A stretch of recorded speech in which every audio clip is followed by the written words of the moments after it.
I've worked on a lot of good things. I mean, Doom was obviously a seminal to change the nature of the gaming universe, and apparently it's like a super big deal. I would imagine. Yeah. How do we know? So the police came by and they were like threatening to arrest the Microsoft guy. Really? Were they aware of the perfect balance they achieved in Age of Empires 2, or did they just throw a bunch of rock paper scissors systems that make historical sense and expect it to work out?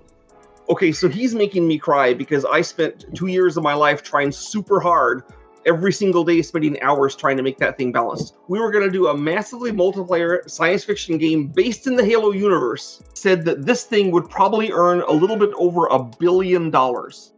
Jesus. For Microsoft, okay?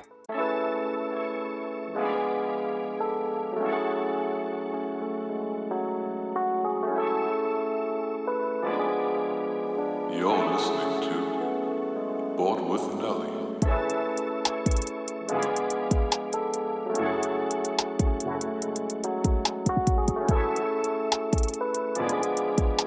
I mean, for people that might not know, you've worked on some of the biggest games in my childhood and many people's childhoods: Doom, Quake, Civilization, Age of Empires. Where did the love for gaming start from? Well, when I was a kid, I can remember staying in from recess in grammar school in order to play Clue or Stratego. So I always kind of liked games. I taught myself how to play chess. I was really bad. As I got older, I discovered the existence of other more complicated games. An important thing was when I was a kid, it was during the 100th anniversary of the American Civil War.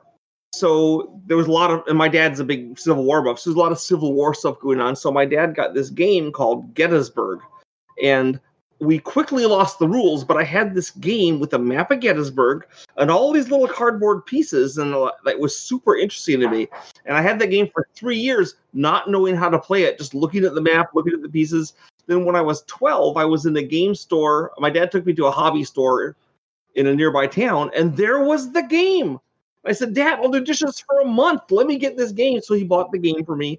Then I started playing with my friends. Then in the game, there was a catalog for the Avalon Hill Company for other games like it. So we started to get those games, and some were good and some were bad, but that kind of kicked it off.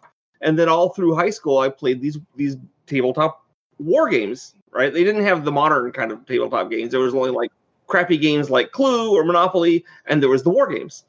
When I was in college, my a friend of mine introduced me to Dungeons and Dragons, and this was the first year it had come out, so it was like very early in the role-playing universe. No one had ever heard of a role-playing game.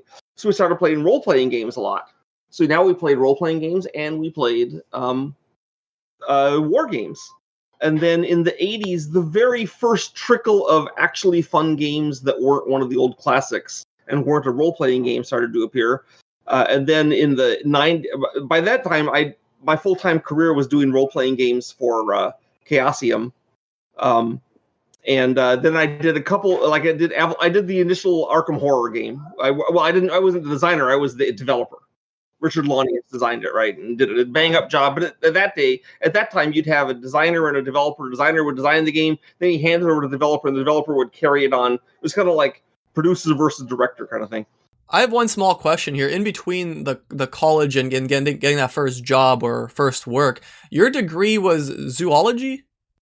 Yes, I actually dropped out of graduate school to go to full-time work for Chaosium as a initially a typesetter and then a designer. What did your parents think of that, or was there a lot of controversy around that? You mean inside my house? Yeah. Quitting school? My wife has always supported me, not in terms of financially, but in terms of what I wanted to do. She thinks I can do it, right? My parents were kind of disturbed at first. They thought you should get your advanced degree, but ultimately when I started getting like awards and stuff, they decided that maybe that's what it took. It took for you to get awards. That was actually it. Well, it did take. Well, I was getting awards before I was getting good money, but then I went from doing those games in 1988. Because there was no money in role playing games. Sure. I went to Microprose software. That's where I worked on Civilization, among other games. I mean, Sid Meier is obviously the designer, but I was one of the, if you look on the list of, people, I'm there, not, like about in the upper half, so to speak, right? And so, like one of the things, if you're familiar with Civilization, one of the things I'm responsible for is the Elvises. Yes, very infamous Elvis. That's not the only thing I did, but that is a claim to fame, right?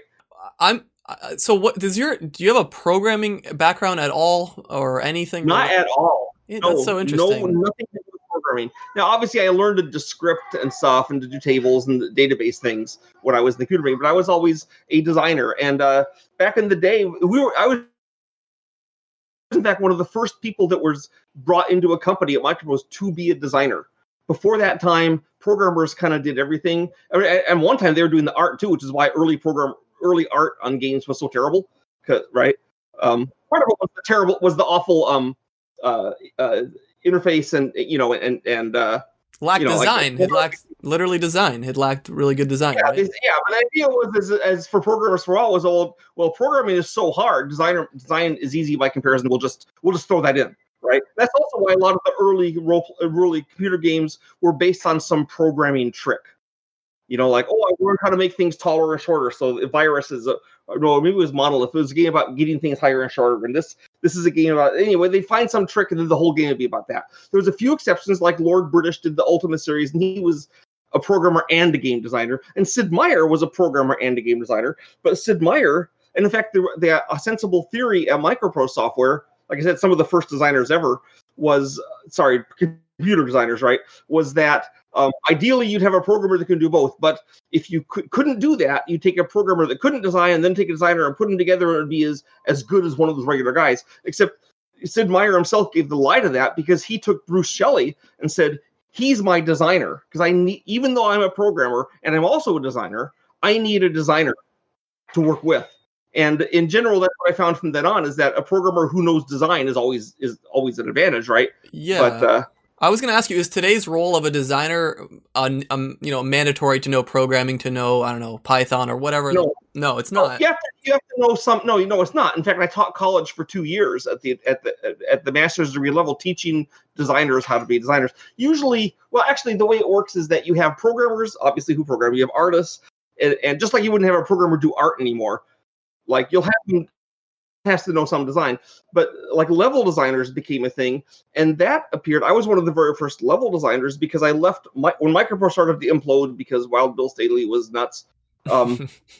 He was the co-owner with Sid. Sid saw it and he bailed, right? Right, but smart man. I went to id Software, and that's where I worked on Doom 2, and Quake. And in fact, this is also, again, so early in the design thing that what had happened, they had a designer before me, and programmers had concluded that because they didn't like the designs they were getting from this guy, they concluded that designers were bad and they shouldn't have them. They should just have artists. And the artist said, no, we should have designers. It's just that designer wasn't what we wanted.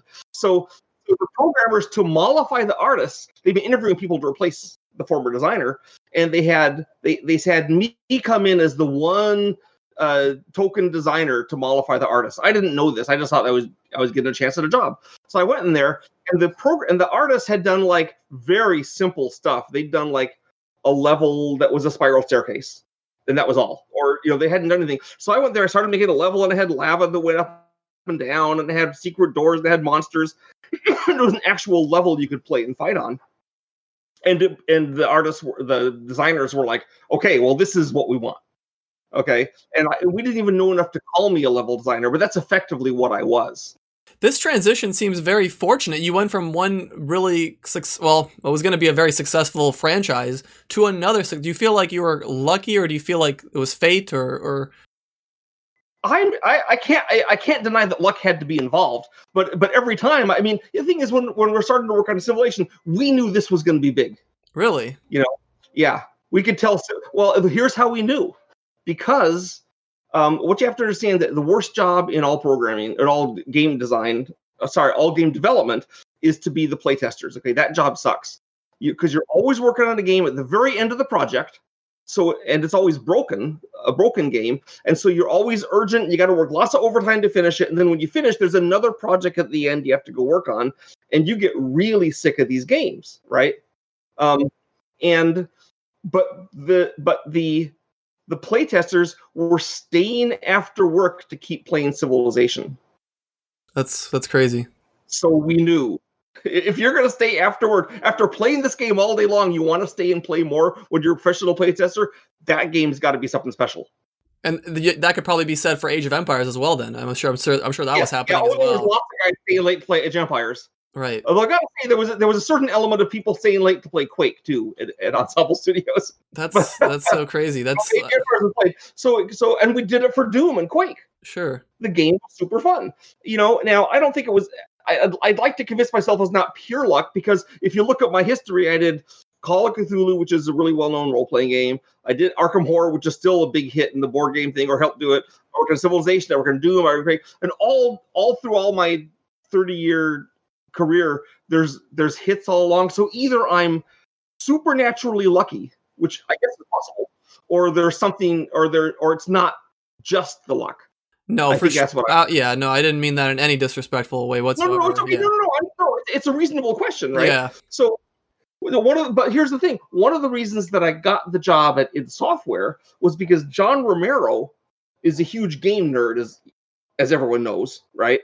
And so he had seen my resume of all the games I worked on at Chaosium, and so they thought, okay, this guy knows the game. So I was hired because I had a good thing. And then when I left id Software to go to Ensemble Studios, then one of the reasons they really wanted me is because I'd done Doom, I'd done Quake, I'd done all these things. So after a while, getting into good companies kind of fed on itself, because sure, snowball effect. By that time, I had a resume that was just absolutely killer. I mean, even now at 65, I could probably go to almost any company and said, "Hey, you want a guy that worked on the Age of Empire series, on Doom, on Quake," and it's a shoe-in, right? But not that I'm doing that, because I have my own board game company now. So I get maybe that's foolish of me. I should parlay my fame into something else. But. Well, once again, when we talk about luck or faith or whatever, I mean, you've succeeded in multiple departments, which not very do. Yes, I've worked on a lot of good things. I mean, Doom was obviously a seminal to change the nature of the gaming universe, because before Doom, before Doom, when I was at Microprose, I was working with Dan Button, and we were doing a game called Command HQ. And Dan Button's argument was, this is going to be the first head-to-head game, or one of the first playable by modem. Okay, and it was actually, in retrospect, an RTS. It was a real-time strategy game. Okay, and got some visitors. I got one of 15 grandkids. So it's cute. Anyway, so we were working on it, and his argument was this is in 1992, right? He said 65% of people have a modem, so they can play this. Right. Huge potential. And in theory, they would be playing it. So we did it, and then nobody played it, right? Nobody played head-to-head. It was just not a thing. But Doom came out, and despite the fact that Doom had a super terrible player versus player interface at first, like it crashed college networks all over the country, everyone really wanted to do it, and that's the game that made it so that after Doom, then every game had to have head-to-head, right? Let's talk about your time at Doom. Let's talk about your time at working at id Software and Doom. Did you, when you first started working there, there's a lot of crazy stories about the first year development of Doom and what a frantic mess it was, and Romero talks about it. He has a 40-minute video where he talks about what a crazy year it was. You came towards the end of the year, end of the cycle. I came to the end of the year, but I still was there enough to do, and they had the Doom Ed thing. Romero programmed Doom Ed, which doomed is spelled. That was the editor to do things. And he was super easy to work with on doing that. I would say, hey, I need something that will make a level, a door open around and then do X, and he would just give it to me. That's awesome. I came in with that kind of near the end, but I did 20 of the 27 levels of Doom. So I was staying late. I was doing a lot of stuff to get things done. Obviously, the engine was built before I was there, I came in, really, I think what happened is that, and this was luck, I came in at just the right time when they had the engine ready, they had the editor ready, and they were in desperate need of the levels, and I got there just in time to churn out the levels. You suddenly become a very valuable asset to this young company building a very iconic game. That's right. Really interesting. And then what happened is, one of the issues with the level design is that, like, you have to do the engine and the editor before the level designers can do anything at all. So the way we did it at id, which made a lot of sense, was that after doing Doom, we said, okay, what's the next game going to be? And they said, well, let's do a Quake, and that has a whole new engine. But me and John Romero and some of the other guys, we went ahead and did Doom 2 while they were doing the engine for Quake, because that way we were still being productive, making a product that would make money. In fact, it made more money than Doom, right? Because Doom was pirated by everyone, and Doom 2 actually got bought by people. Sure. Important part of gaming. So I was constant, so I always had something to do, right? And that was the kind of the way it worked at a lot of other companies. That's one of the reasons that I did what I did at Ensemble Studios. And I guess Ensemble Studios didn't do something new the way that Quake or Civilization had been new. What it did, it just did a really good job on the RTS genre. Right. And of course, everyone we marketed it as it's Civilization meets Warcraft, but it's really not. It's just Warcraft. Yeah, it's just Warcraft. Right. Warcraft. I mean, it was cool, right? So what we did, but what happened is that this is an interesting story. You're an Age of Empires guy. That's what this is about mostly, right? Well, no, actually, I like a lot of things. Age of Empires. Okay. I like Magic the Gathering. I like Advance Wars. I like all kinds of games. I mean, but yeah, I had everything planned. Game, right? But thanks to Doom, Age of Empires was online. Was strong online. You got some valuable information about how online was going to work from Doom, right? That you could port over to Age of Empires. Exactly. Well, like we were amazed when the first clans started appearing, the Quake clans. Yes. That was a big surprise to us. We didn't organize that. That was like, oh, cool, And then of course everyone started doing that. Yeah, Doom was very interesting. That's so true. I totally forgot about that. I want to know what it was like working in the industry at that time. Every game has guilds or clans or something. That didn't happen before that, though. That was that was the start of that. Because nobody's playing online. Yeah. It didn't happen in Doom because I think it was too early in the development of online stuff. But with Age of Empires, the thing that was so here's the fun story. So we're doing Age of Empires, and when I was working on when I was at Chaosium, we did role playing games, and so a major source of income for role playing games is expansions and add-ons. They're like books of monsters, adventures, campaigns, whatever add-ons. In fact, like the basic box of the game is like $20, and then you'll sell hundreds of bucks of the add-ons to the gamers. Right? No one has just the big game. So, can you have them go somewhere else, Lincoln? Or they're not as loud? Thanks. So what happened is that we did Age of Empires, and they said, okay, what do you want to do now, Sandy? And what I was doing actually was a game called Sorceress, which is a fantasy RTS game with a plot. But what happened is they were starting to work on Age of Empires 2. And as they were working on it, they kept taking people away from my sorcerer team. And so I literally got down to like only a core guy, and I said, hey, you know what? There's not enough people here to do sorceress anymore. But here's my suggestion. We'll do an expansion to Age of Empires. It'll be called The Rise of Rome. And it will have Romans, because they're cool, right? And it will be, right, because Age of Empires 2 is going to be in the Middle Ages. We'll bridge the gap. And they thought, and then Microsoft hated the idea. They said, "Oh no, why would anyone buy an expansion? That's totally stupid." Okay, and I said, "Well, we're going to do it because it's going to be really cheap to make, really, because it's only like a handful of developers, and it takes only a few months." Yeah, that's so we came out with it, and it sold like 35% as many copies as the core game, which is gigantic. That's a lot, yeah, especially at that time. Right. So then the funny thing is, after, as soon as that was finished, I went on to Age 2, and I did the AI for Age 2. So if you have fond memories of the terrible AI, that was me. Yeah. I did program. I had a language I scripted for it, right? But so when we finished Age 2, then Microsoft comes and says they were always super pompous. they say, we have learned that it's really good to have an expansion after the main game. I said, yeah, who taught you that? Who told you that? That's a corporate thing in any field. Yeah, that's corporate all the way. Right. So here's another great story about it. So we did so I said, okay, so we'll do the expansion. I said we didn't have an awesome theme like the Romans for the end of the Middle Ages, right? So I just said, well, we'll call it the Conquerors, and it will have like conquering races. So we'll have the Huns because they're awesome, and we'll have the Spanish because they're awesome, and we'll have that was a Aztec. great one of my favorites. The Spanish Conquistador edition was awesome. Yeah, I know, right? And so the Huns are like the start of the Middle Ages, and then the Spanish cap it off. And we said, we'll have the Aztecs to fight against the Spanish, and then we'll have the Mayans basically for the Aztecs to have someone else to fight, and also because we already had the art for the Aztec buildings, so we'll reuse it. So that was our 4 civs. So then we're 6 weeks from being done, and Microsoft comes in and they say, we need to add Koreans to this.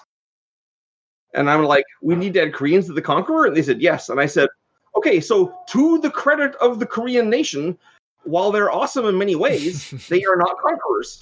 Right. They never conquered anyone. And here's the argument. They said, StarCraft sold 3 million copies in Korea. That's right. And I said, and here's my counter argument. I said, there's no Koreans in StarCraft. That's not why they bought it.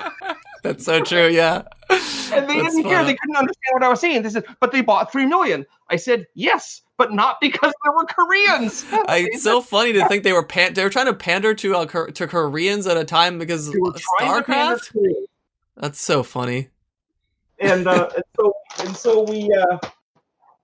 so finally they said, you have to do it. So I said, fine. So we figured out some Korean stuff.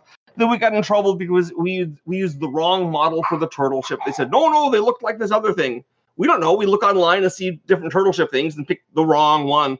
And then we got in trouble because our representative in Korea, actually Microsoft's representatives, well, what happened is that we referred to the Sea of Japan on the map of the Korean campaign as the Sea of Japan, which is its name in every country in the world except 2.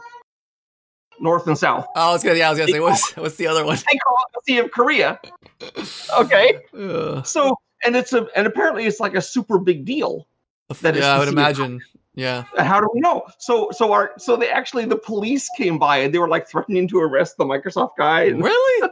Where? Yes. I couldn't find this anywhere online. These stories. That sounds. Well, yeah. I mean, it wasn't publicized, right? So we also got in trouble because apparently there's a faction. So apparently, one of the things we had the Korean we had the war between Japan and Korea as one of our campaigns when the Koreans kicked the ass of the samurai and threw them out of the country. Yes, we thought that was a heroic story. Yay, Korea, right? And apparently there's a faction. There were some Japanese who justified the invasion of Korea in 1905 by saying that it's because we'd been there earlier. Which is loony, right?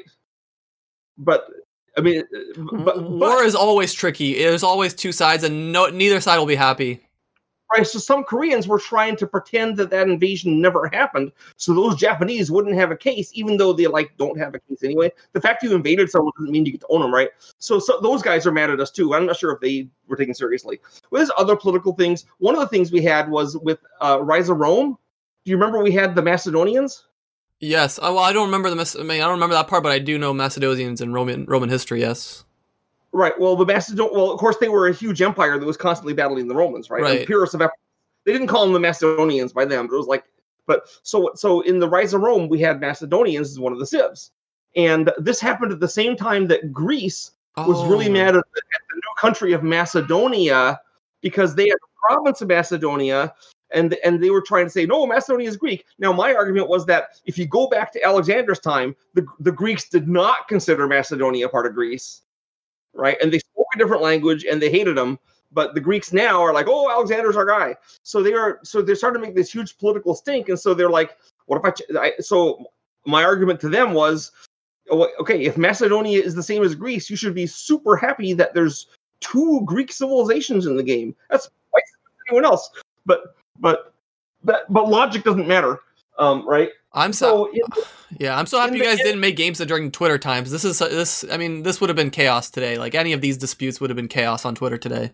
Well, the thing is that it was solved by the Greeks being even crazier than we'd imagined, because during the middle of our conflict, the Greek government decided they had to crack down on online gambling, and the best way to do that is to ban all video games. And they banned all video games all over Greece, and so suddenly no more Greeks were talking to us about our video game. Perfect. A problem that solved itself. The problem solved itself. So I mean, it's like it was stupid stuff, right? There was also the great moment when Microsoft came to us when we were starting to work on we were working on Age 2, and Microsoft came and basically they gave us this really terrible contract, and we said, why would we sign this contract? We're your best company by far, and they said, well, you're only good because we promote you and advertise for you. And so we gave them a graph. We said, here is the Ensemble Studio money we still say is made for you from Age of Empires. Here is every other game in Microsoft Gaming Studios put together, and it was like a fifth as big as Age of Empires. We said, if it's your marketing that makes Age of Empires so big, why don't you do it for the other games? Why are you only ours? Well, yeah, why don't you boost every other game you have? Yeah, why isn't everything else doing so well? But one of the deals was that Microsoft is so big that it has that the different branches of it kind of function independently. So the branch that signs contracts, they're rewarded by giving you a sucky contract, right? That's their purpose. Of course. Right, of course. And then the branch that publishes and sells games, they love us. Right? They love Ensemble Studios. They want to sell our stuff. But the branch that does contracts, they aren't going to be rewarded by our selling lots of stuff. They're going to be rewarded by giving us a sucky contract.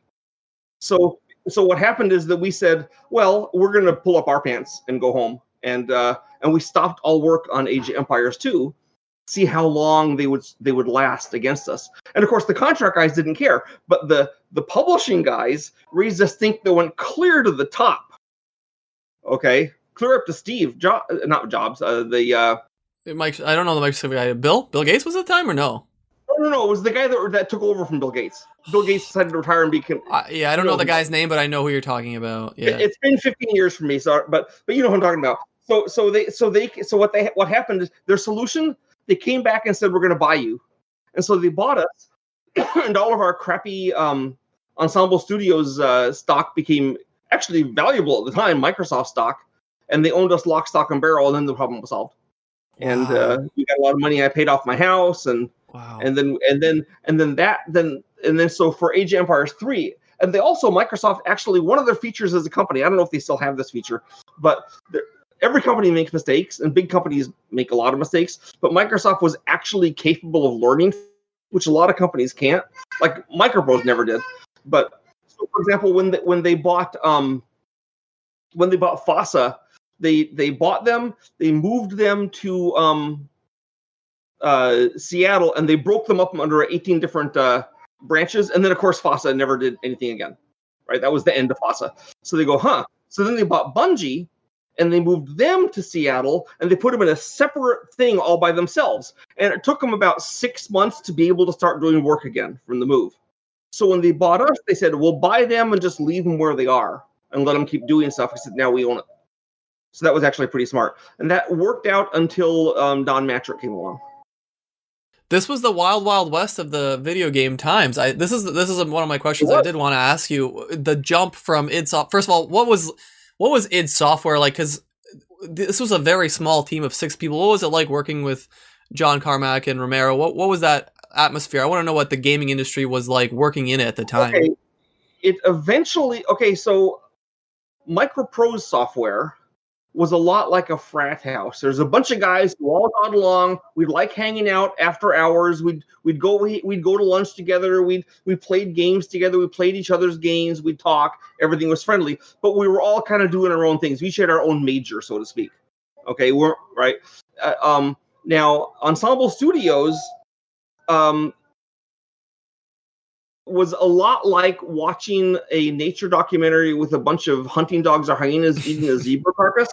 and they're barking and snarling at each other, and they're going, rah, rah, rah. Now, the carcass gets eaten really fast, so it's an effective process, but it's not pleasant to watch, and that's kind of what id Software was. Sometimes it was cool, right? There was good things, but everyone had personality traits that they had some that were fun and some that weren't fun. Yeah. And also the big problem that Ensemble Studios id Software eventually had was they brought in a guy, he was actually a designer, who was a snake in the grass, whose purpose was to who considered his enemies to be other rivals inside the company instead of other companies. Right. So let me tell you one story of this guy. So American McGee used to work for us. Okay. Yes. So we'll call him Snake. That's a great he's name. Not as cool as Snake Plissken is. Yeah.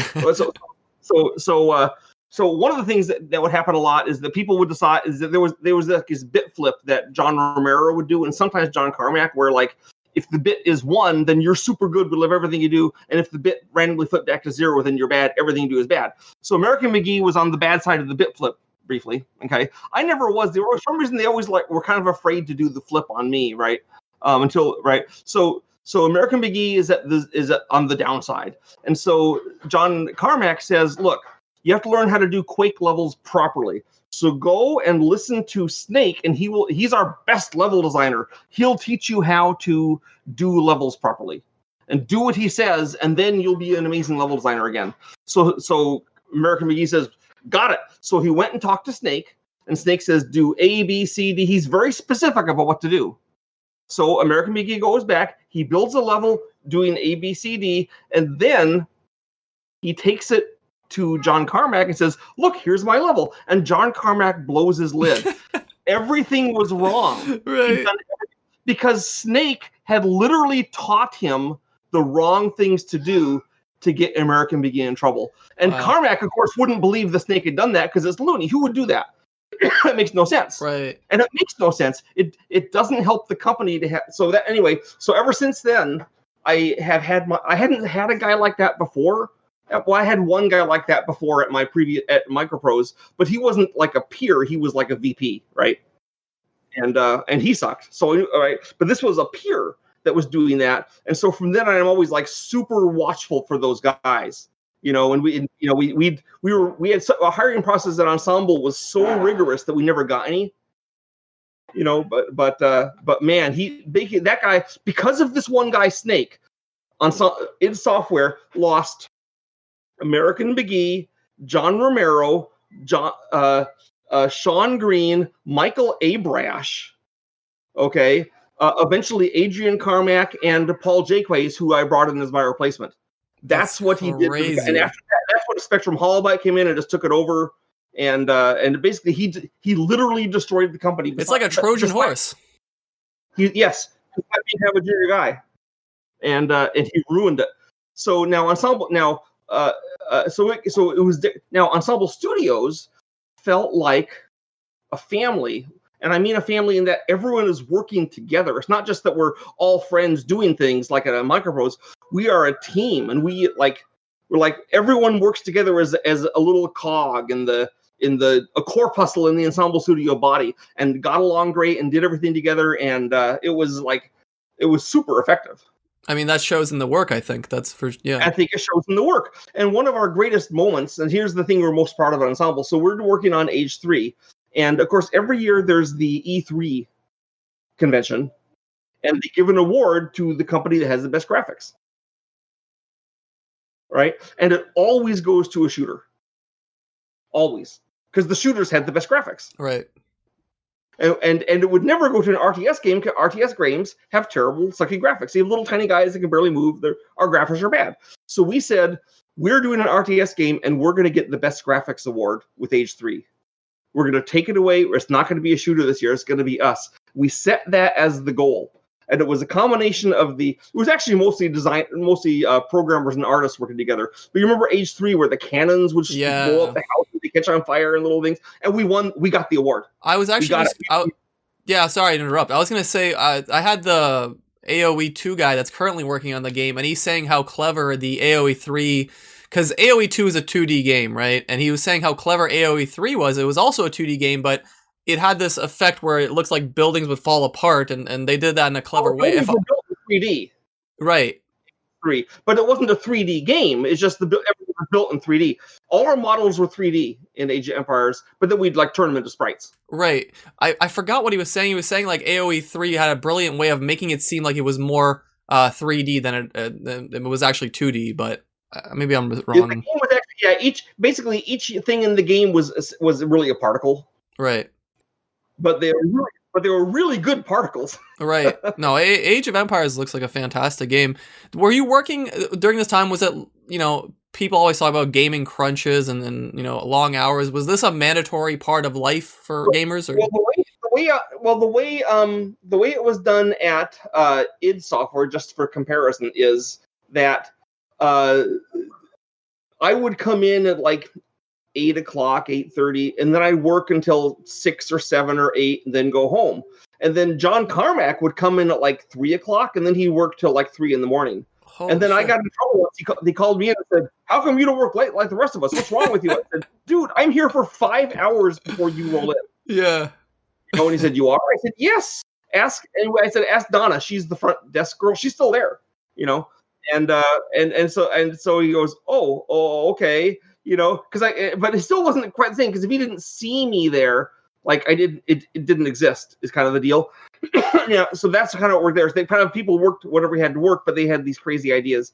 So then on at Ensemble Studio, we had organized. We wanted to have people that were that had families and had lives. We didn't want a bunch of deformed single guys that were. I mean, we had deformed single guys because that's the nature of the game industry, but we tried to give them a chance to have a life. Sure. So what they did there is they said, okay, crunch time is going to be these 2 months, or these. We knew exactly when it was, because really when it's going to be. Yeah.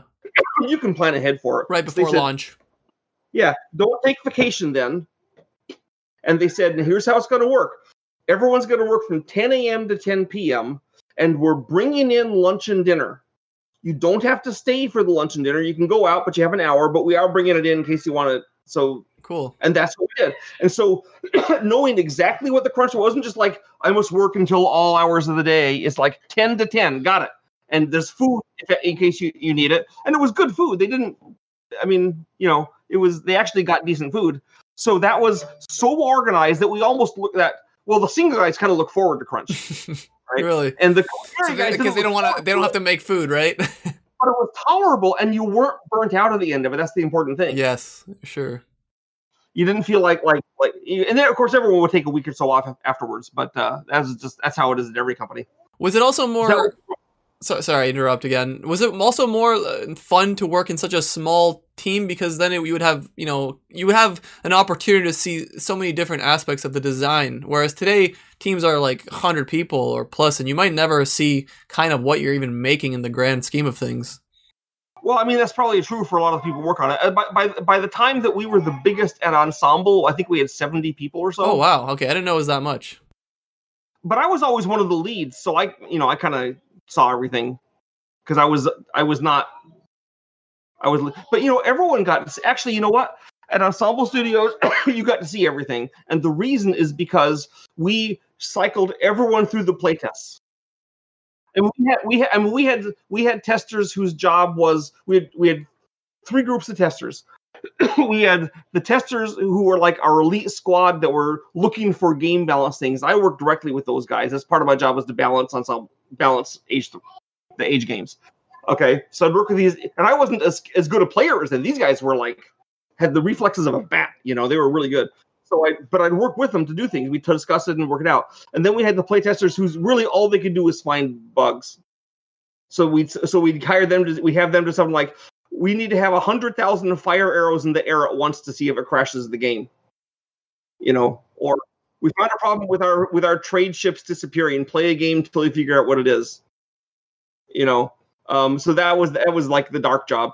And then the other group of playtesters was people playing for fun, and that was the actual team that was doing it. So it was designers, artists, programmers, and we get them together. We had a special hall that was only for that, and we had 16 seats in it. They were all connected together, and so that's my dream as a kid, because I loved playing LAN games with my friends, and if I had a place that had 16 computers, I would be there all day, every day playing LAN. the descendant of Ensemble Studios, Robot Entertainment, still does that. They have the room where you all go in. Really? That's the best way to play Age of Empires. Like, not even close. Oh, yeah, no doubt about it. So that's how we play. And so with 16 people, you can have 2 separate 4x4 games. Right. That's awesome. And also because of the flow of the game, like late in the game, the artists don't have much to do. And so they may as well be playtesting. Yeah, I mean, you're paying them anyways, right? So yeah, the programmers are doing lots of things, but often the programmer will say, okay, well, I just checked in my code. What will I do for 6 hours? I'm going to play the game. And the designers are always doing something, but it's never really crunchy for us, you know? So we can always I got to rebalance the hussars, but I can do that in an hour. So we'd go play. So that meant that everyone in the company was actually playing the game and they were seeing the whole picture. That's awesome. Nobody was kept in the corner unaware of what was happening. That's super important, yeah. It helped that it was a head-to-head game where you had teams, so you had camaraderie with your team, and you're smack talking the other guys. I imagine if you're doing something like King's Quest, it would not be the same. Sure, you're right. You know, but for Ensemble Studios, it really worked, and it also further unified us as a company at Ensemble. One of the rules for hiring people at Ensemble, it was really hard to hire people because we were so picky. It was hard to get through the Guardians. But one of the rules was okay, so if we hire this guy and he's riding up the elevator with you to Ensemble Studio, we were on the top floor, and the elevator breaks down and you're stuck there for 6 hours, will it be interesting to talk to him? And that was our rule. That's a good policy in any company, almost. I feel like that's super important. I agree. I agree, right? But a lot of companies don't think in terms of that. We had one guy at Ensemble who started out he was a programmer. He started out as a great programmer and a great guy, and over time he gradually got crabbier and crabbier. I'm not sure exactly why. I think part of it was that his programming skills were starting to get outdated, and he wasn't bringing them up. He wasn't keeping up with it. He wasn't keeping up with the technology, you know, and always a problem for any programmer. And because he got crabbier, people didn't want to work with him. And then finally, I actually went on vacation, and when I came back, they said, "Oh, we fired the guy." And I said, "You fired him?" And they said, "Yeah." Well, what happened is we asked every single game designer if they would be willing to work with this guy on their next project. And they actually emailed and asked me too, and I said, "Sure, I'll work with them." You weren't thinking about it. Well, every designer no, I was willing to work with them, but they said every designer except you said no, and we can't. I mean, so we just don't want. Like, why would we? So we don't want to saddle you with them because he's obviously not your preferred guy. So he's out. And I said, okay. That's one of the very few people we let go, you know, and almost no one ever quit because it was like such a dream place to work. It does sound like an awesome place. I would be remiss if I didn't ask some questions from. I gathered some questions from people from Reddit. They really love your work, and I would be really upset if I didn't get to ask these questions. What is one feature you wish you implemented into the game but didn't make? There's a lot of questions about what if scenarios, about what you wish you could have done. Which game? Let's say Age of Empires 2. That's for me one of my favorites. Age of Empires 2. Okay, I wanted to have an African civilization mode for Age of Empires 2 for a second campaign or expansion. A second expansion. I looked up some interesting African empires. They were actually more Renaissance or later. So then I also brought it up for Age of Empires 3. But that was my dream thing: is that we would have the Mali nation, which is a heavy cavalry nation, which is cool, right? We'd have Ghana, who had regiments of women soldiers with muskets. Yeah, that would be interesting. The Zulus are an obvious one. Zulus are too late to be in Age of Empires 2, but we could put them in Age of Empires 3. You know, and then we had Ethiopia, who had a literal empire with an emperor. They ended up doing those. They ended up doing some of those. Ethiopians, Malians, Malay. Ensemble Studios didn't do it. Microsoft did, or Microsoft did it. Yes. Got it. They probably had my original design docs. They were sitting on a gold mine, and they just like, oh, cool, perfect. We'll just cash this in now, I guess. We also added the Indian things. We talked about the Indian, but eventually we ultimately didn't do them. So that is the thing. Another thing that I mentioned that we didn't do that we could have is like there's the Sorceress game, which got killed because Age of Empire 2 sucked everyone up. that had a whole plot going on. It was part of the campaign. You could play it head to head too, but it had a pretty interesting campaign. You were in a world that didn't rotate. So one side's always towards the sun, and that was where like the fire creatures were. They weren't fire, they were like reptiles. Then the other side was facing away from the sun, so it was icy cold, and that's where there's ice wraiths and things. And then along the twilight zone in the middle, that's where the people lived.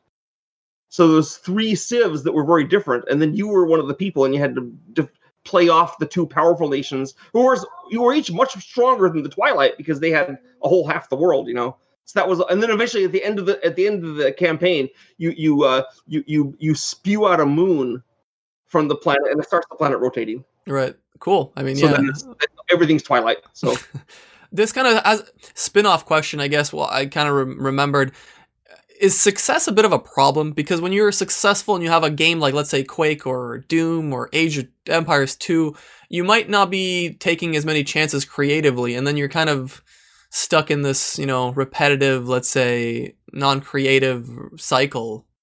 Well, the way it happens, really. So what happens in the companies is that the developers always want to do something new and different, right? It wasn't a problem at Microprose because basically every game designer had his own separate kingdom with his own lead programmer, so they could you had to get your projects approved, but they were all separate empires, right? So I did software, we're all working on the same game.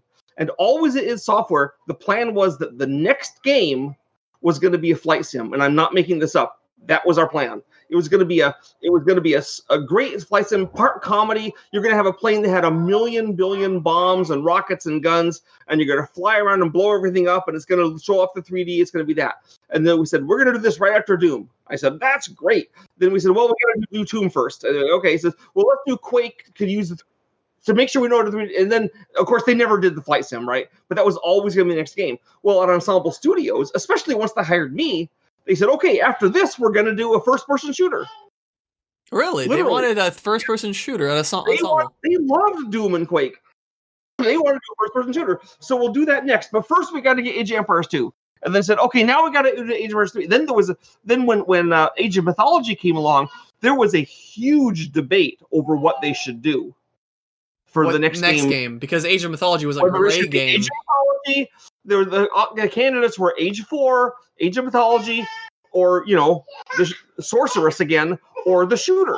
And there was a lot of guys that wanted the shooter. And I felt that I shouldn't weigh in because I like an obviously interested party and my vote shouldn't count. But I made my case for the different things, you know. But also I was a lead, so and then in the end, but as all usually happens, like the corporate guys on top, like which happened to it, even they say, well, we're sure to be able to be a success if we do Quake 2. We're sure to be a success if we do Age of Empire, Age of Mythology was like so the source of cowardice is from the top, from the guys that want the most amount of money out of this thing.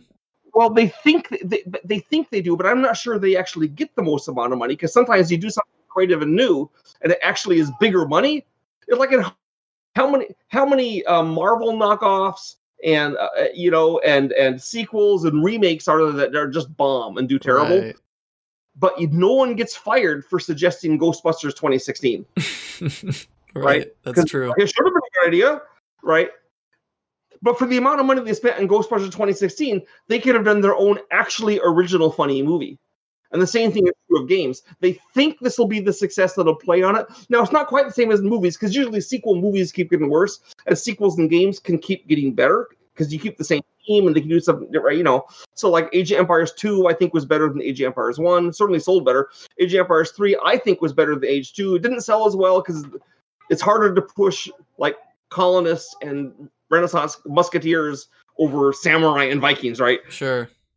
But you know, so I think those what I'm saying is I think those guys are wrong, but I think they get their way because they think they're being right, but they aren't creative. They weren't hired to be creative. They're hired to be the business guys, and so having them make the decisions. Now you could also argue that they go the other way, right? Big picture, you know, maybe we do it wrong too, and maybe we would, but if you have a developer that is a position of power that can actually make the decisions, then you end up with things like Pikmin, which no corporate guy would ever approve.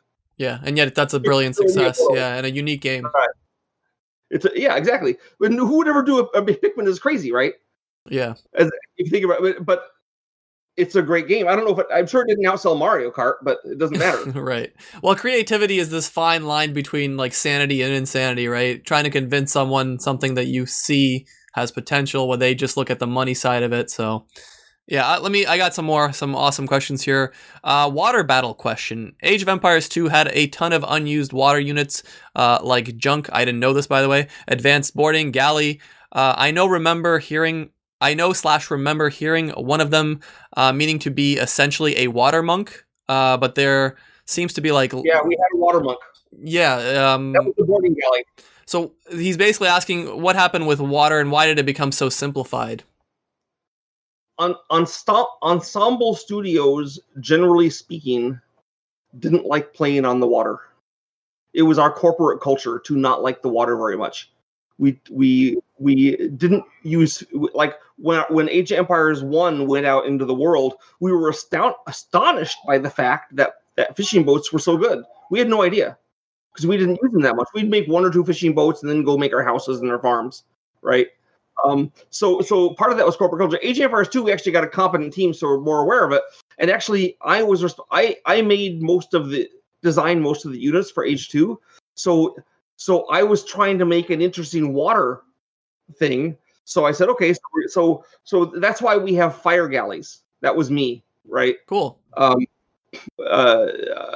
that gave it, and then there was the catapult, the cannon galleons. That was really based off the catapult galleons we had in Age 1, right? But basically, I said, if we get too far, like, the water will be so complicated it won't be fun. Could water have been its own expansion, maybe then? Water, like a water-based expansion. Maybe, but that's the other thing you have to work on. If like at some point, adding more stuff makes the game less fun instead of more. True. So yeah. Becomes a chore. So that's, for example, why in Age 3 there's no stone.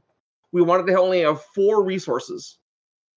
And then people will say, how could you build castles without stone? And I said, dude, no one ever ran out of stone anywhere in the world. You always have stone. Right. If that's one thing you don't sell to other countries and trade on and have big stockpiles of, it's rocks. Right. Gold you care about. Lumber you care about. Food you care about. Stone, not so much. So that was my art, right? So that's why we don't need stone, right? Fair. But with the water thing, I made the boarding galleys and all this stuff, and then we started doing them, and then we were trying to use them, and they were kind of fun. But what mostly happened is people, so picture this: you're playing Age of Empires, and you're building up your nation, and you have to have a navy to go kill the bad guy. What do? Well, what you do is you queue up 1 million of one kind of boat only. Everyone did that, right? You might make. We had demolition galleys too that blew up on you. Yes, demolition, fire ship, and the shooter. But you're not trying to make this whole interactive thing of boats. You just make a bunch of galleys, right? And that was simple and straightforward. And so what happened is we added like the boarding galley and this stuff. You would almost rarely, like once in 10 games, someone would make these. Right. That makes sense. And so they were so rarely used that I feared that they wouldn't be balanced properly. And when the game got released, that they would be crappy and no one would make them because I'd unbalance them wrong, or that they would be super dominant if you found the right secret tactic, and then everyone would only make them, and that would also break the game. So I felt the safe thing was to have a simple interaction. You have 3 kinds of ships, and that's it. That makes sense. That brings up that's a perfect transition. Someone had a question about balancing. Were they aware of the perfect balance they achieved in Age of Empires 2, or did they just throw a bunch of rock, paper, scissors systems that make historical sense and expect it to work out? Okay, so he's making me cry because I spent 2 years of my life trying super hard every single day, spending hours trying to make that thing balanced. Right. So I would like to believe it was not randomly done. Right. All right, that answers that perfectly. I did base it on various books such as Archer Jones' Theory of War book, where I learned the basic interaction of medieval units, or ancient units, which is that light infantry, ranged infantry beat melee infantry, ranged cavalry beat melee cavalry beat ranged infantry, because you charge them with your knights and they can shoot a few arrows, but then you crash into them. And heavy infantry or melee infantry beat melee cavalry. So then we had this interrelationship that was asymmetrical, and then we added the counter units.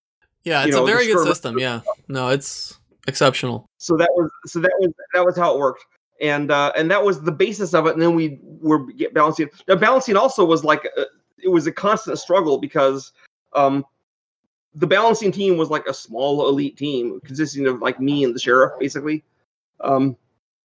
And we had to fight everything too, because basically, like a lot of people, even in the company, they have a fight, they lose, and since obviously it wasn't their fault that they lost, the game must be blamed. Oh, right, yeah. That must be very tough when you have so many different opinions about balancing, and then you kind of have to be the moderator and so many voices and opinions, right? Yeah, but I can't go in there and say, well, I mean, you sucked at playing, and that's why you lost. Right. Because then they get mad, they don't pay attention. So, like, we had one guy that built a whole bunch of longbowmen, and then he said, they're worthless. I got killed by cannons. And I'm like, cannons are supposed to kill longbows, right? I mean, that's what happened historically. That's why the British lost the 100 Years' War. Right. You know, if there's one thing that kills archers, it's bursting cannonballs in the middle. Sure, yeah. They don't have armor. So I just said, oh, well, I'll look at that, you know. Or another guy came and said, well, here's one of my great balancing stories. This was against another designer who should have known better. We do have things called grenadiers in Age of Empires, who are guys that run up and throw grenades that blow up. Okay, and they're good against certain kinds of units. Like they're pretty good against archers because the explosions are always good. They're good against buildings. So this guy was like, "These grenadiers are no good. I made them, and they got killed by a bunch of guys that are the counter to them." Okay. Okay. And I said, well, we'll go in there and we'll fix them. So we went back to our office and we like talked about some movie we'd seen for half an hour. And the sheriff and me, we came back and said, okay, they're fixed, ready to go. And he played and said, wow, they're great. Good job, Sandy. So now we didn't always prank him like that. Sometimes like they would sometimes have legit problems that we had to fix. Right, of course. There's a fine line, right? So here's the other thing. So here's kind of what stung me to work super hard and compulsively on the Age of Empire 2 balance. At the very end of Age of Empires 1, one of the things we did with Rise of Rome is we rebalanced some of the units for Age of Empires 1. So one of the civilizations was the Shang, and the Shang thing was that their villagers cost 35 food instead of 50 food. And everyone thought the Shang were unbalanced. That was too good. Okay? So I mean, the Chinese to get more villagers. So they said, should we fix it? So I thought about, and I had two warring game balance ideas in my mind, because it was all came down to me for some reason. I don't know why. We didn't have the sheriff yet. Maybe that's why. And so on the one hand, making crappy small distinctions isn't fun. Sure. Having a unit that has one more point is boring, right? You want to have a big distinction. And on the other hand, we want it to be balanced. So should I make them cost 40 or 45 food instead of 50? That's kind of not exciting. Or should I, right? And so in the end, I made the choice of we'll leave it at 35 and that'll be how it is. And then immediately after that, we went and had a big contest in the Dragon's Lair in Seattle. That's where that's where I met Richard Garfield. Cool. Right? Turned out he loved my game Call of Cthulhu, so we nerded out with each other for a while. Awesome. I like Magic the Gathering, so we had the 4 top players in the whole country come and play Age of Empires, and they all picked Shang. I said no. One of them even teased me. He said, "Oh, maybe I'll be Greek." Nah, Shang. So I had blown it. I said never again. But here's the case where I made the right decision. So we're playing with the Huns, and the Hun thing in the houses. The houses. That was the thing. They didn't have to pay for their houses, which is of course a huge advantage. So everyone whined that this is too big an advantage for the Huns, and we did other things to fix it. We said, "Oh, we'll make this thing worse about them, make that thing worse." But I said we're not going to change the house thing because that's who they are. That's their identity. And then finally they said, but then what happened is that the newest build of the game broke. Okay, so that you still had to build the houses for the Huns. It just cost 0. Interesting. But you had to build it. Interesting. Okay. And the players who had been complaining about how the houses had to cost something, that sucked so much. I said, look, the houses are free. Isn't that what you wanted? And they were like, oh my gosh, that's the worst. And they never complained again about the free house. They said, no. Okay. And there's so much. It says, leave it like it is. Because they all spent the whole game being housed, if you know what that is. Yeah, of course. They were housed every second because they sucked so bad. It's unfortunate you didn't have analytics like that we do today. Today we have analytics, win rates, a billion different games. You didn't have that, right? We had win rates. We had computers that would follow 100 different games and stuff. We didn't play, right? But we didn't have, our AI wasn't able to play against itself effectively. It wouldn't give us a real answer. Like the AI was really good at micro. So like if you gave the AI a bunch of horse archers, it was great until lag hit, right? But the AI was terrible at picking what units to build. When you said micro, does that mean you still follow a little bit the scene or no? Because like that's kind of the current meta, micro, walling, that kind of stuff. Do you follow the scene at all? I follow it a little bit, not a lot. I mean, I'll show up and I'll look at the YouTube channels that talk about the old Age of Empire stuff, and sometimes I'll make comments, and someone will attack something I did, and I will. You'll be in there defending yourself 10 years later. Whatever, it's like, big deal. A big deal. So, yeah. I mean, the AI. I mean, my biggest claim to fame in the AI was, I think, is that with the AI early on, one of the developers, one of the other designers, in fact, he wanted to make fun of one of the artists who was called Chris Van Doren. So of course everyone called him everyone had nicknames. VD was his nickname because Van Doren it's to be, right. So he said, I made a perfect AI to mimic VD. And they go, oh, let's play it. And so what it did is it would start playing the game. Then 30 seconds in, it would resign with some excuse. It would say, "Oh, a wolf got my guys," So I said, "Okay, this is fabulous." So I took that idea, and so I don't know if you ever played Age of Empires 3, 2 or 3, 2 as well. 2, yep. But when the computer quits, he always gives an excuse, and it came from that idea of Ian's. He always says something like, "Well, I had hillberries," or my color was hard to spot against the background. Right. That's awesome. It's a small little things that are awesome like that. The wolves. They always had something, but they always had some stupid thing. And so we figured that I figured that was I don't know if that's still in the AI. I know the AI is fabulously better, but that particular feature has nothing to do with the quality of the AI. It's just like it's a little novelty fun item add-on. Yeah. Okay, well, I got another last question from the Reddit. Thoughts on differences between how Ensemble envisioned the game and how the communities play. So he gives an example. AoE1, 50 population versus the 200 Sling Wars and Chariot Archer spam. AoE2, 75 population versus like the 200 population Trash Wars. We always played it at the suggested population number because we didn't want people's computers to crash. So then but of course, everyone always played it at 200 people. But by Age of Empires 1, we all played at 50. Age of Empires 2, we'd figured out that we had to play some games bigger. But one of our handicaps there was that almost all of our games were 8-player. So we were likelier to crash it. And of course, then the programmers would whine that the thing was lagging because everyone had 200 guys. And the artists would whine because you couldn't see their awesome animations. And it was like a cultural thing too, but yeah, we like the other thing I mentioned about the fishing boats. Since we didn't play using fishing boats in Age 1, we didn't realize how useful they were. You don't know till you put your product out there and see what happens, right? To a certain extent, you're always kind of guessing.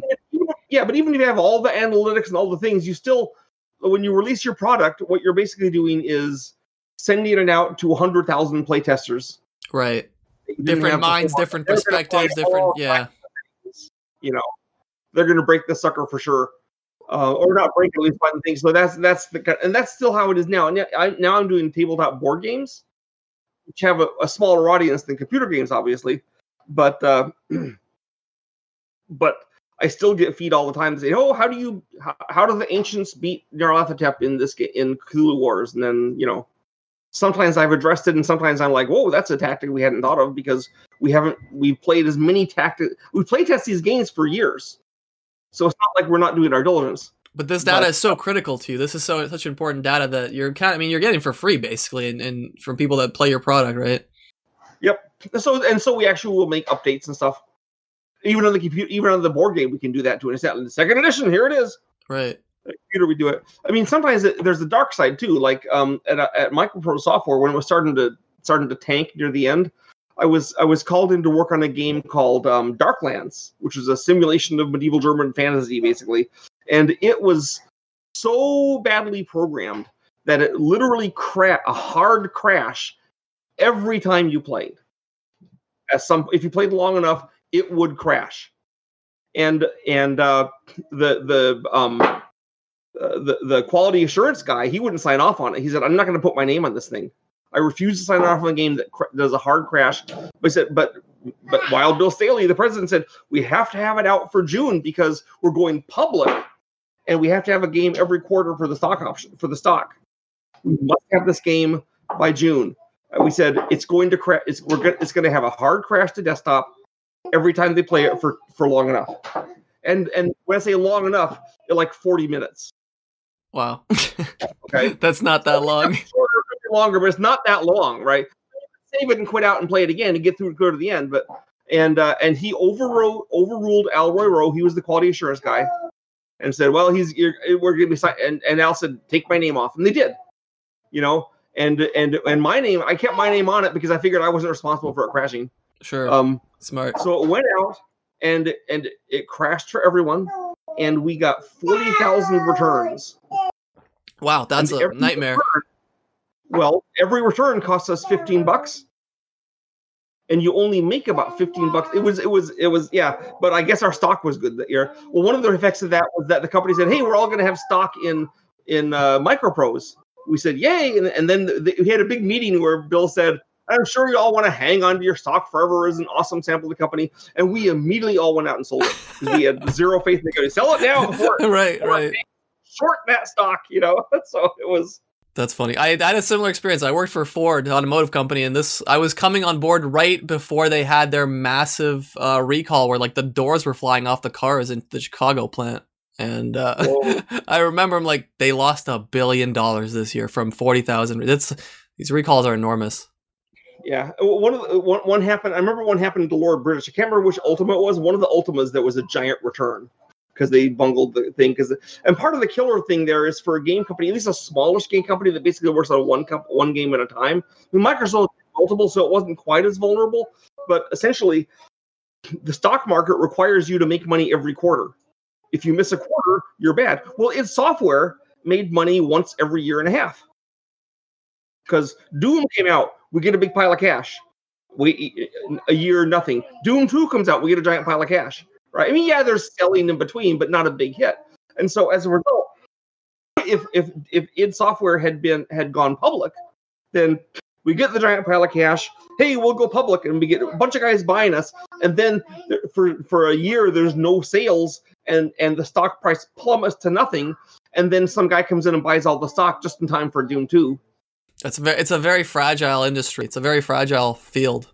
Fragile industry, and it doesn't function. You know, we did see one guy. So when we were working at Microprose, there was we actually read a stock analysis of Microprose because we were going public, and the analysis was really good. It said computer game companies don't have assets. Right. They don't have a bunch of games sitting in a warehouse somewhere. I mean, they can, but those games are like a nickel to make, right? They don't have their computers aren't assets because the computers are going to be obsolete in 6 months or a year, especially in the 90s, right? The computers were changing all the time. So the only thing they have actually is their personnel. And if things go bad at the company and they lose personnel, they'll be absolutely worthless. They have to keep their people happy, and that was the analysis. And so the management of Microprose tried to hide that analysis from us, so we wouldn't know that we were valuable. Brilliant. That's brilliant. Corporate, yeah. Right. Then eventually it happened. People started leaving the company, and that's when the company became worthless. Right. That makes perfect sense. The first people that leave are not the worst ones, but the best ones. Because they're the ones that can most easily get a job somewhere else. They're the most valuable. They're the most valuable. I know I can get a job somewhere else. And so you have Andy Hollis leaving. He went off to work for Origin Software. Great move. You have Sid Meier leaving, right? The co-founder of the company. So, you know, so it really kills the company. Right. You said you follow a little bit of the scene. I thought maybe I could share some new additions to the game. Maybe you think they're cool, or maybe just a reaction. I don't know. Burgundians are a civilization that's been added. I heard they just added Burgundians. I thought that was pretty funny. Right, and they have I don't know who Burgundians were, you know, but yeah, it's a weird one. They have a unique cavalry unit that has a charge up attack with a cooldown. What? Yeah, they have this is a first for Age of Empires. They have a charge up attack that does a lot of damage, and then you have like a minute cooldown, and it does a significantly less damage during cooldown, but it's meant to be like a raid unit. Okay, you go in for one attack, then they're done. Right, and then you back out, and you come back in, you back out. They also have a unique. Cool idea. Yep, they also have a unique tech called the Flemish Revolution, which upgrades all the villagers to Flemish militia. It's a one-time effect. So does that mean you don't? Oh, but then you have to train new villagers. Correct. So it's kind of an all-in to a certain extent, unless you have like 5 town centers and you can reproduce an economy right away.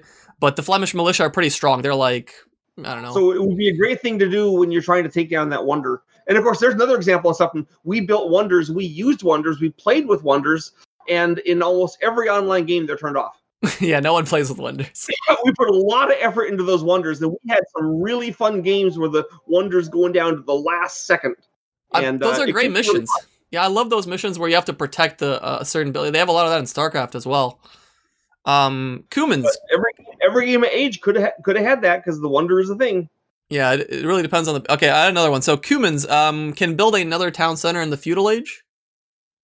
Cumans, yep. How was it spelled? Cumans. Cumans. I don't even know who those are. Are they some kind of central thing? Yeah, your historical understanding is much stronger than mine, so I'm just giving you the cool, unique text more so than I'm hoping you know more historically what they are. The humans are obscure to me, so. Okay, fair. All those Central Asian nations, they weren't literate, so there was a bunch of them that didn't leave much of it. The only way they left evidence of themselves is if they invaded civilized countries like the Mongols or the Huns. Otherwise, like you never hear about them. Yeah, they're lost in history. They're lost. The Khmer don't require mills to drop off food. Villagers can garrison in houses. I would guess that the Khmer's would be a naval civ. Let me see. AoE2 tech tree. Because historically they had a powerful navy and elephants, which is cool. Yep. So siege and elephant civilization. So they're not a navy civ? Weird. It doesn't look like it. They did lots of. Yeah, there was. There's famous naval battles between the Khmer's and the Siamese. Yeah, no, that doesn't look. Maybe they have okay water, but it doesn't look like they have any bonuses for water. Okay, well, whatever. I would get if I designed them, they'd have a bonus in the water. There, they should bring you back to do some historical modifications to these. So much to do it wouldn't be worth it for them. Lithuanians get a +1 attack for knights for each relic they have, maximum of 4. Lithuanians? Yeah, Lithuanians. They are a cavalry and monk civilization. I know who Lithuanians are. I'm just amazed that they made them into a civ. They're kind of scraping the bottom of the barrel. I mean, Lithuania used to be bigger than Moscow, but still. So they have a attack bonus. So they changed their attack towards armor. They get +1 attack for every relic. Their knights do, and Lightus. Okay, that's interesting. Yeah, so for relics. These are all, to me. I just picked the ones that I thought were the most unique and kind of maybe you had something similar in mind. If you want to get the relics, kind of forces you to get monks. Yeah, it changes their play style. I felt that we'd screwed up in Age of Empires 2 because everyone was so scared of monks in Age 1 that we nerfed them too much. And my attempt to unnerf them was to give them 1 million different techs. But that didn't work because nobody wanted to buy 1 million different techs. Yeah, it seems like a lot of investment unless you're really handy or really crafty with monks, or you know your way around. We tried to make the Aztec monks good. We tried to make the Spanish monks good, but ultimately we needed to completely redo the monks because the Age 1 monks were fun. Which is why all of the monk memes and stuff are all Age 1, never Age 2. But everything else is Age 2, but Age 1 is the monks. I didn't know that. I had another. Okay, so Portuguese. So Portuguese have a unique building in the Imperial Age that costs 20 population, but it generates resources constantly. Wait, it costs population? It costs population. It basically replaces villagers, but it's a really strong building, which makes it like the advantage of it is you can't get raided, you can't lose villagers, but it doesn't produce as well as villagers. But then also in the late game, it gives you gold, stone resources that you can't really get anywhere else in 1v1. Cool. The newest expansion, Sicilians. Age 2, right? This is all Age of Empires 2, yeah. Because Age 3, we kind of were able to go further and make more crazy things, like the Turks automatically making villagers, right. The Aztecs not having any cavalry or gunpowder, just all infantry civ and invisible units. That was kind of Age 3 was where we did the crazy stuff. Yeah, I wanted to ask you about Age 3 because to me, I loved Age 2 so much, and I wouldn't say I was the biggest fan of Age 3. I really enjoyed the campaign, but to me, it didn't have the same long-term appeal. Why do you think, the downfall of Ensemble and kind of the RTS franchise fell apart? I mean, the series kind of went down after that. Well, you got to understand that from my point of view, Age of Empires 3 was the best Age of Empires game that was ever done. It was like there were so many things going with building up your home city and picking which shippings you're going to get. There's so many, and the civs were like actually different, not just little flavor differences.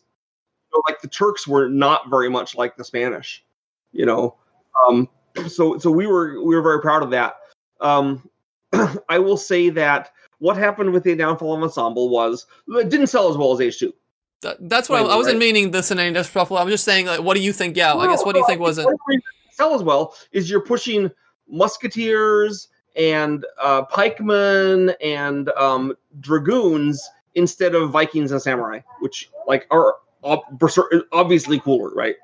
So you're kind of screwed by and also nobody knows anything about the interesting warfare that was happening in the Renaissance and up to about 1800.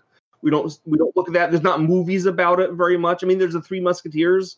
That's about it, and it's not about a big battle, right? Whereas you want to see a movie with medieval armies clashing, there's a ton, right? Japan makes a whole bunch all by itself. So that was an advantage. If we never got to Age 4 and had like World War II guys, I think it would have been a big hit again.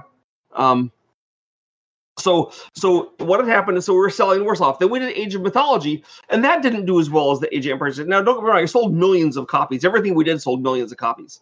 But it wasn't as big as Age 2. I think it might not even be as big as Age 3. Almost doomed by its own success to a certain extent. Yeah. So then what happens is we say, we want to do something new. We're going to do a science fiction game. And so one of the programmers said, I want to be a designer. And it was kind of sad because he's a really good programmer. He went off, I'm going to be a designer. So then he wrote the script for this science fiction invasion game that was going to be on the Xbox. And another programmer, a good friend of mine, Tim. So Tim also wanted to go and be more of a designer of the programmer. But Tim did it the right way. He learned how to design first. He didn't just say, programming is hard, so I can design. He said, he did levels, he did scripting, he sat down with me, he did all the stuff. And then he went and he spent a whole year working on the interface for the RTS game on the Xbox, because that was the thing, right? Because you can click and drag things with a mouse. How do you do an Xbox RTS? Very challenging. Okay. Right. And then after a year of working on it, the company came in and said, we're going to change your theme from being basically, I think it was like Martians or something. We're going to have it be Halo. It's going to be a Halo RTS, and that's Halo Wars. Yes. Okay. And so the designer was so PO'd about this, he basically went into his office and spent the next year and a half working on the script. and didn't do any more design of the game because it was dead to him, because it was no longer his game, because it was Halo Wars. I never care about it being my game. As a designer, in my entire history of designer, until I founded my own company, there was exactly one game where I got to pick the topic, and that's fine. I make everything mine, right? That one game was Hyperspace, by the way. Someone else picks the topic, I do the game, I make it my own. I don't need to have my I have my ego in the games, but it doesn't have to be that I had to come up with original germ of the idea. That's, who cares, right? Yeah. But this guy cared because he wasn't a real designer. So he went off and he was grumpy. And then we kept, and partly because of him, partly because we had another guy who wanted another program. We had the case of 3 programmers who wanted to be designers. One of them was Tim, who did a great job, who did the thing. The other 2 just said, well, we'll just do it because how hard can it be? And so the one basically did nothing. The other was in charge of the campaign. And what he did mostly was crack down on the artists and designers and make everyone mad at him. And he was like a tool. He's like it sounds like a manager role. Well, it was, but he thought this is how a designer is supposed to be. And he was just but it wasn't, right? Designers are actually always the guy that gets along with everyone. They're kind of like the gasket between artists and programmers. Anyways, he was doing that wrong. So he wasn't a bad guy. He was just trying to do things the way he thought it was going to be done. So everything was slower and slower and slower. And then, so Don Matrick comes in, hired from EA. So there's the first warning sign. Yeah, that's not. EA is never a good sign in your games. So he comes in and his job is that he's supposed to make Microsoft Game Studios profitable. So he buys Rareware and he does other things, and then he starts looking at Ensemble Studios. And what had happened is our plan was, as soon as we finished doing Halo Wars, then we're finally going to go do our dream game, and not the shooter. We were going to do a massively multiplayer science fiction game based in the Halo universe, and all the designers and a lot of the other guys had spent many hours in World of Warcraft. And so we had and other games too, right?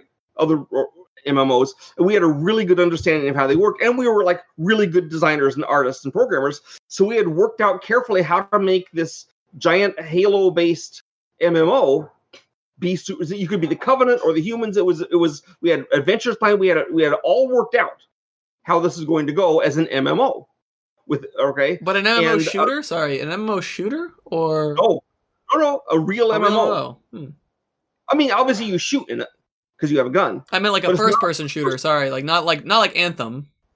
No, it's more like World of Warcraft. Okay, interesting. Okay, we were gonna take everything World of Warcraft that we liked and nothing we didn't like, and anyway, so and then we kept doing evaluations of how much money this game would make. Okay, there hadn't been a really giant science fiction, and the biggest was EVE Online, right? Which is weird and quirky, has 100,000 guys. Yeah. It's fine. I love EVE Online, but it's not. We weren't doing that. We were doing a user-friendly game. That was a niche game, right? That was more of a niche game. It's still around, right? Yeah. It's very hostile if you try to get into it, because everyone comes and pirates you and robs your corpse, right? Right. We were going to do a one. So we had all worked out, and we kept having Microsoft is doing the analysis, saying how good will this be, and every analysis using the most critical negative calculations they can make said that this thing would probably earn a little bit over $1 billion. Jesus. For Microsoft, okay. And that's the minimum we can do with a Microsoft, with Ensemble Studios, their best studio. Let's face it, right? Yeah. And a huge team that knew MMOs, that was enthusiastic about the product, with Microsoft power and with the Halo license, which was super golden at the time. Of course. We're talking about 2008, 2009, right? So this was going to be the giantest hit ever. But here's the thing. So Don Matrick is hired, and he's taken over, and we figure, well, at least he knows the industry. So we were planning to move to a bigger office at Ensemble Studios. So we kept saying, when are you going to fund our move? When are you going to fund our move? When are you going to fund our move? And they never would fund the move. So so our bosses went up to Microsoft to say, why aren't you funding our move? And since Microsoft is so big and has different factions, they actually can't keep any secrets. So we found out that the reason they weren't funding the move is because their plan was, as soon as we finish Halo Wars, to lay us all off. Wow. And the reason for that was because Don Matrick's contract with his deal with Microsoft was he had to make Microsoft Game Studios profitable in 3 years, and then he gets $1 billion. Okay, well, not $1 billion, but he gets ungodly amount of money. I believe it. Anyone from EA, anyone he deserves for being an EA guy, right? Yeah, of course. But Titan, we were trying to estimate properly how long it would take, and it was 3.5 years. But see, for Don, in 3 years, the world ends. Not quick enough. Not quick enough. So he calculated. Plus, he liked the guys at RoR because he'd hired them. So he said, and even though they weren't being profitable, I mean, what did they did? Viva Pinata, right? Yeah, that was awful. But no one bought it. So yeah, we're doing Halo Wars, which they know is going to be a big hit. So Don Matrick's plan was, here's what I'll do. I'll get Halo Wars out. I'll have the money, and also Ensemble Studios was a very expensive company, a very expensive studio to pay for. Right. We cost a lot of money. Okay. Now we made up for it by never selling less than $3 million of anything we did. 3 million copies, which is like 60 or 70 million. So we were worth it, right? But we did cost a lot to run. But so he said, I'll get Halo Wars, then I'll fire them all, and for the next 3.5 years, I won't have to pay for them. And I'll be able to make my Soft Game Studios profitable. Because he didn't care about the total sum of money he had at the end. Right. He only cared about at that given moment. So I don't think firing us was going to do Microsoft stockholders good value. But it helped Don Matrick. Okay. But anyway, so our bosses found out that we were all going to get fired. And then we said, we're going to get fired. And then they realized they screwed the pooch at Microsoft. So they went to him and they took our bosses inside and says, I tell you what, if you don't tell your workers, then we'll let you guys stay on at Microsoft. Wow, that's shady. Every single one of our boss team resigned on the spot. They said, oh, we quit. That makes sense. Yeah, that makes sense. Yeah. Well, but they weren't ready to deal with guys that actually had a sense of honor. They'd never heard about that. So then they panicked because now they're not going to get Halo Wars. They said, wait, don't quit yet. And basically, and then we spent the next few months, and our bosses didn't tell us, which maybe they should have done, but they figured if they told us, we'd have all quit, and then they wouldn't have had any deal. But they negotiated for 6 months with Microsoft to give us a super good severance package, which they did. And then we found out about it and said, oh, okay, so it's going to be the big severance package. And then most of us stayed on to work till the end for that package because it was really nice. And part of the package was funding Robot Entertainment. And one of the noble things, all the management guys went on to Robot Entertainment, which was like a third of the company. And they got this super good deal from Microsoft, which basically paid for the next 3 years of their company existing. Right? But the rest of us who didn't go to Robot, we got twice as much money in the severance as the guys that went to Robot because we didn't have a guaranteed job.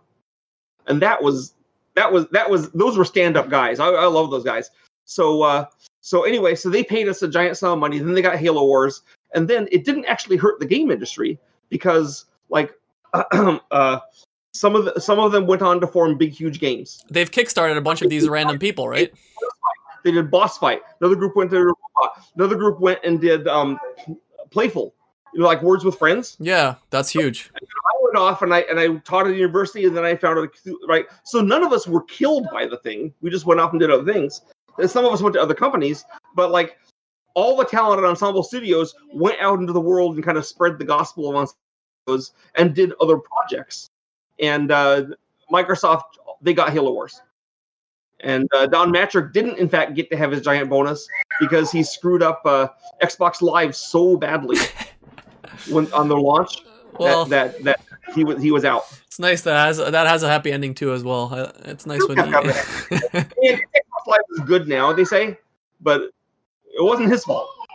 My original content was around FIFA and EA, and I know I know a lot about EA and their big business practices and loot boxes. So to me,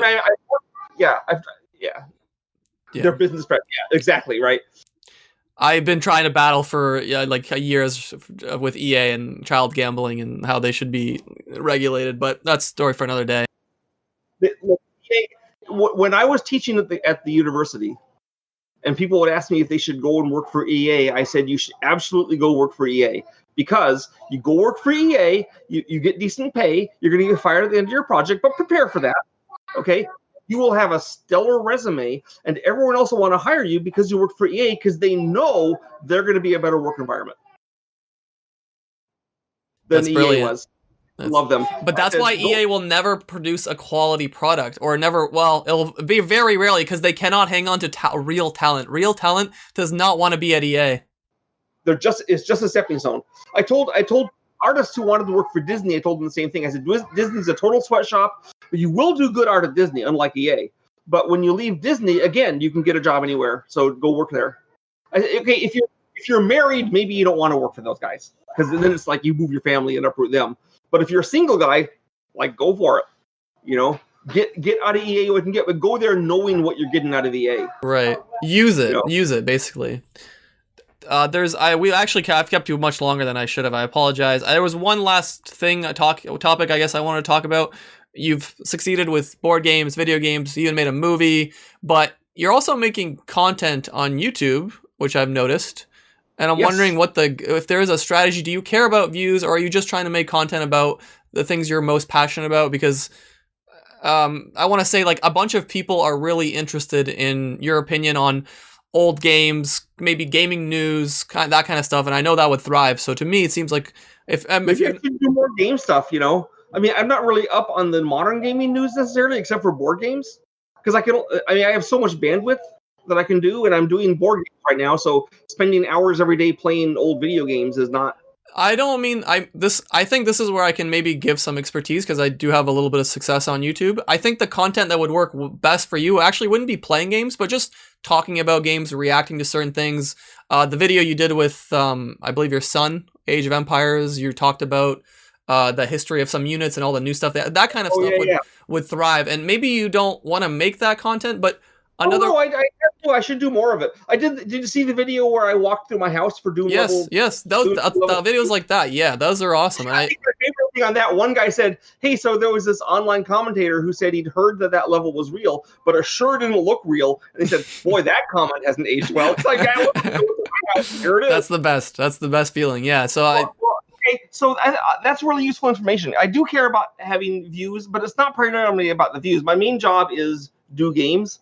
But I do like having the YouTube thing, so I will do more of those game things. Yeah, if I can give you any feedback, I think I know what your audience or I personally think I can help you, but that's. Oh yeah, no. Send me if you send me ideas or talk to me or message me, and we'll discuss it. Because here's what I have in this thing right now. I'm supposed to be trying to do. I want to watch my 10-year-old granddaughter with her uncle play against her dad in Age of Empires 2. That'd be a great video. Yeah, that'd be great. That's a great idea. My son wants to play Quake, the newest Quake, while I watch. Yep, of course. And also want to watch my two of my daughters co-op through old Doom. These are all great ideas. Yes, gotta be fun. Yeah. I don't know if you saw the Twitter feed I did where it showed them playing Doom. No, I didn't. I missed that one. It's super adorable. They're like. For example, he does something and then he gets a healing thing, and she goes, he smiled, because of course the Doom guy, when he gets healed, he smiles, but no one ever notices it because you always focus on the boss. Sure. Smile. So she was like, yeah, this is, I would feel a disservice if I didn't tell you this, because I know a bunch of people have been requesting this, and I don't want anything in return. I genuinely want these videos myself. So, if I can give you any wisdom to, what I think content would be good. And another way to look at this kind of content, let's say, hypothetically, you have a product coming out, board game, whatever, you want to do some marketing, you have another 1,000, 10, 20, 30, 100,000 eyeballs. And at the end, you could say, hey guys, if you enjoyed that video, I'm also working on this. And you have free marketing essentially for playing something or doing something you actually enjoy. That's actually a really good idea. I have noticed that my videos about playing Doom and Quake and stuff are 100%. Those are the best ones, because that's where your area of expertise is, and that's kind of what YouTube is in a sense. It's a niche. My son was playing Doom, and I commented on the fact that the double jump is idiotic, but everyone does it. Yeah, that upset a lot of people. You could do the double jump because you have rocket boost. Says, I know what the reason is for it. It's still idiotic. If you actually had rockets in your boost, you would not be able to double jump. If as soon as the rockets flew off, you'd go in a circle or something, right? But it's still fun. I do it in Mario. Right? YouTube comments are kind of a double-edged sword. You can have a video of rainbows and sunshine, and some dude would be complaining about how it's not a good video or they hate rainbows and sunshine. But yeah. Are you like pro-gay people or are you like anti-gay people? It's like, Exactly. That's YouTube in a nutshell. You can have a picture of a cloud and someone's going to say that's not a cloud. And you can't really do anything. And they argue about that. I know. I get some of that, but my channel's small enough I don't get a ton of that. But yeah, I have a Twitter feed too, for what it's worth. Also, Sandy of Cthulhu. Yeah, I was gonna say more viewers than YouTube, but I'll take your advice. And you have my email. I'm happy to talk about it anytime. Yeah. Any final questions? No, I was gonna say, you're welcome anytime back. I enjoyed this so much, and yeah, if you have anything to plug, this is the time. Where can people follow you? What are you? Didn't I? Well, that's good. Everyone loves dirt, right? We'll see. Yeah. The only guy I called by name was Don Matrick, who can certainly it's not like Don like I can say anything about Don Matrick that's bad that people won't believe. Yeah, you're not. Yeah, true. But yeah, this is it. Thanks so much for joining. I appreciate it. You bet. Take care.